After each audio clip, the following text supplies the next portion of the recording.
السلام علیکم ورحمۃ اللہ وبرکاتہ۔ سامعین کرام، میں امید کرتا ہوں آپ سب خیریت سے ہوں گے، خوشحال ہوں گے۔ میں آج ایک دفعہ پھر آپ کی خدمت میں ایک نئے عنوان کے ساتھ حاضر ہوں۔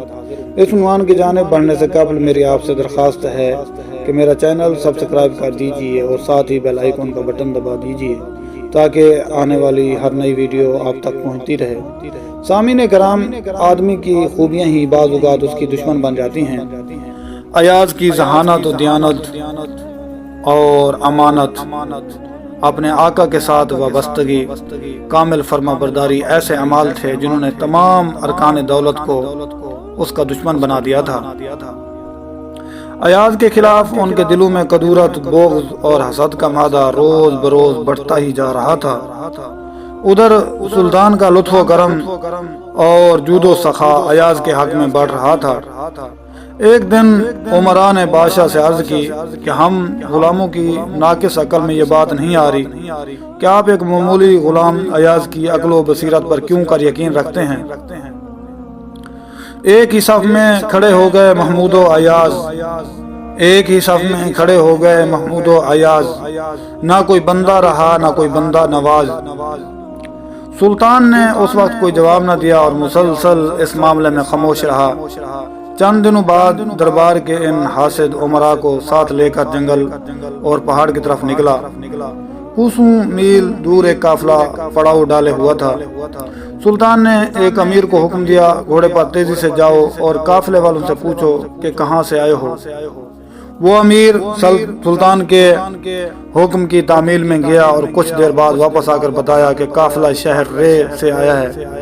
سلطان نے پوچھا قافلے والوں کی منزل مقصود کیا ہے؟ اس کا جواب امیر نہ دے سکا۔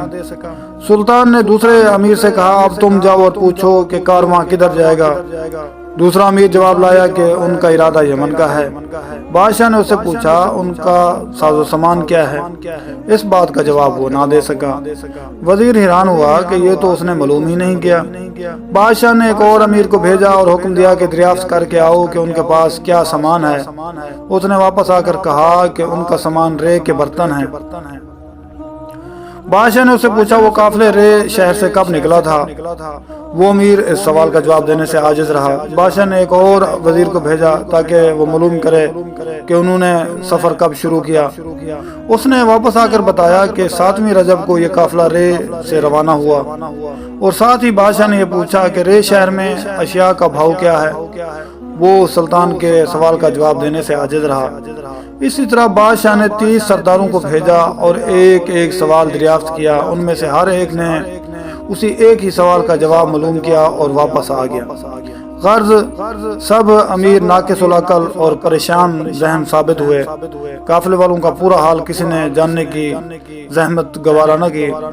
اس مشاہدے کے بعد سلطان نے ان بد باطن عمراء سے کہا تم لوگ ایاز پر اعتراض کرتے ہو، وہ اتنا منظور نظر کیوں ہے؟